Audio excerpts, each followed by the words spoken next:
अहैतुकीं प्रेमघनदिव्यमूर्तिम् आचार्यरूपं প্রণবম নমামি। আজ আমাদের বিষয় দীক্ষার জন্য উপস্থিত বিনোদকে দেখে গম্ভীরনাথজি কি বলেছিলেন।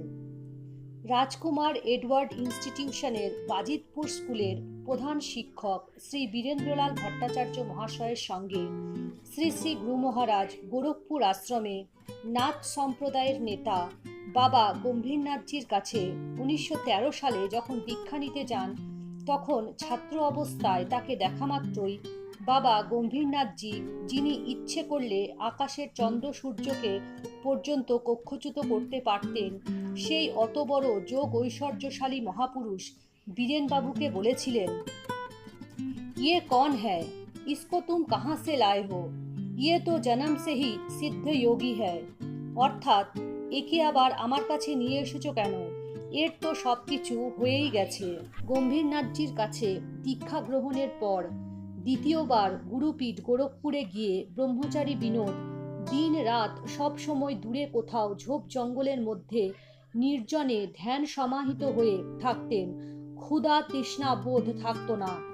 তখন গম্ভীরনাথজি কখনো কখনো লোক পাঠিয়ে ধরে নিয়ে এসে খাইয়ে দিলে তবে খেতেন।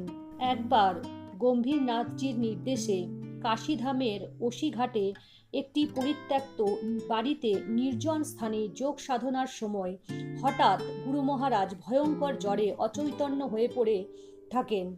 তখন ওই সময় এক বৃদ্ধা পুত্রের ন্যায় তপস্বী বিনোদকে সযত্নে সেবা শুশ্রূষা করে সুস্থ করে তুলেছিলেন।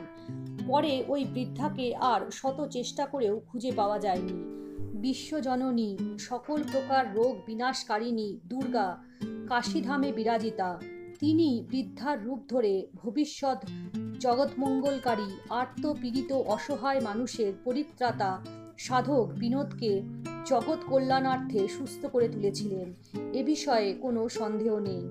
বন্ধুরা, আপনাদের যদি এই ভিডিওটি ভালো লেগে থাকে তাহলে অবশ্যই লাইক এবং সাবস্ক্রাইব করে পাশে থাকবেন। ধন্যবাদ।